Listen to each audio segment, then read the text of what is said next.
The night has passed. The darkness we entered into has given way to the light of this Easter morning. Last night, we had a beautiful celebration.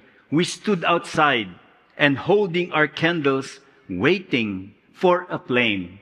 A single light pierced the night, and slowly, quietly, that light spread until this whole church was filled with it.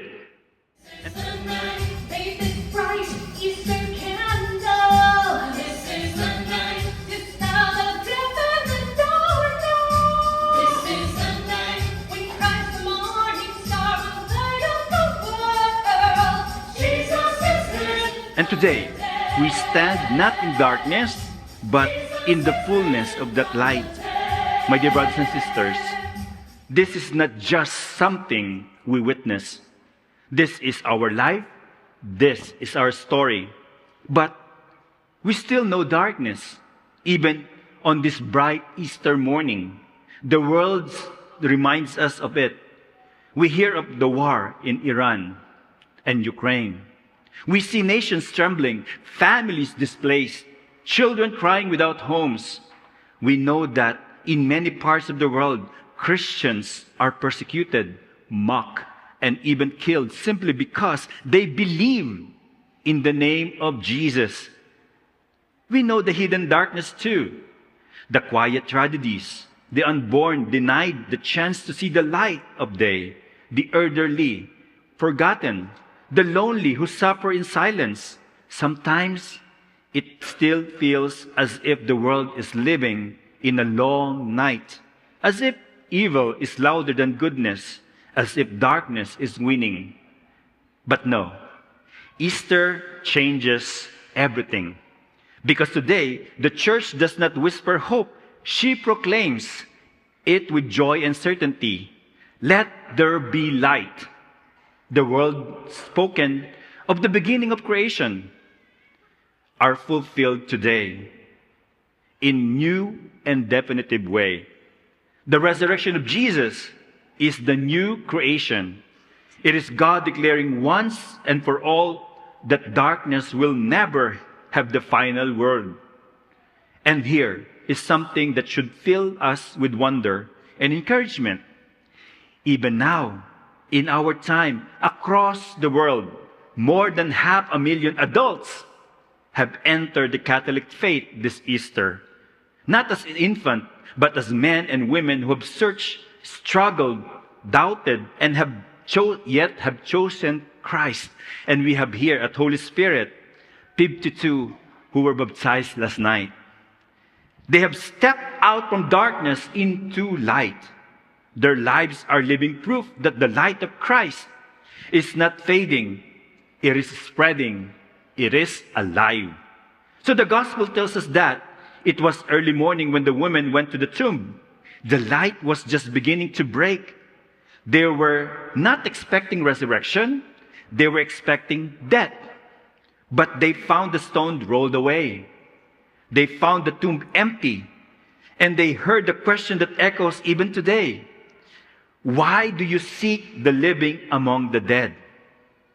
This question is for us too. Where are you looking for life? Where are we searching for peace, for meaning, for hope? Too often we look in the places that cannot give life.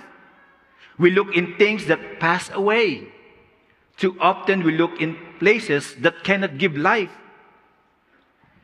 And so Easter calls us back to what is real. Life is not in the tomb. Life is in the risen Christ. And so, this day becomes very personal because the resurrection is not just something that happened to Jesus. It is something that must happen in all of us. And so, where is the darkness in your life? Where is the fear, the sin, the burden you carry? Some of us here now are with heavy hearts. Some of us are tired, discouraged, even struggling in faith. But know that Easter speaks directly to that. That light has come, and it meant for you. Paschal candles still stand before us. It reminds us that Christ gives light by giving himself. He shines because he is poured out in love. And we are called to live that same way. If we truly believe in that Christ is risen, then something must rise in us. If Christ has conquered hatred, then we have to forgive. If Christ has defeated death, then we must choose life. If Christ is light, then we must become light for others. This is what Easter looked like in our daily life. In a world wounded by war, be peace in your home. In a world filled with lies, speak truth with charity.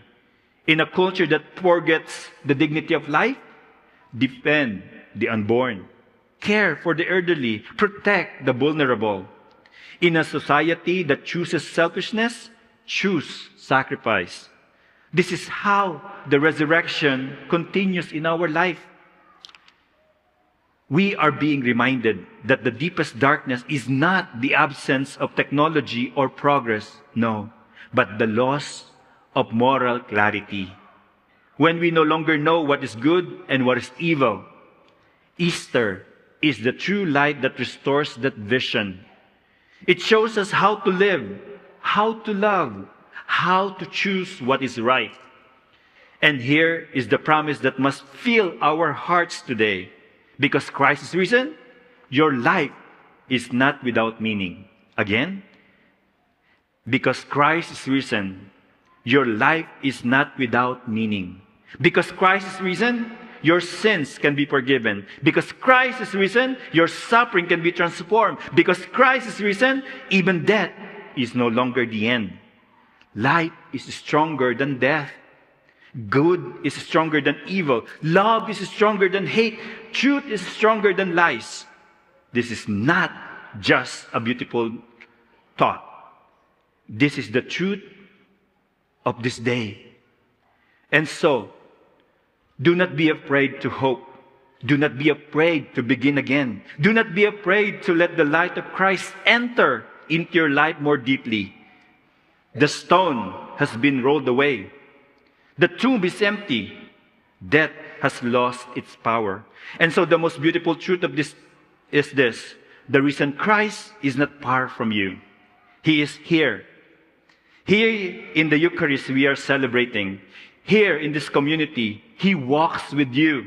He lives in you. And He wants to love through you.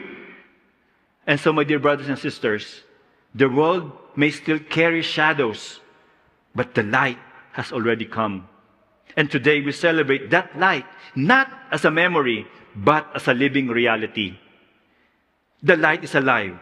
The light is growing. The light will not be overcome. Christ is risen, and because He lives, there is always hope.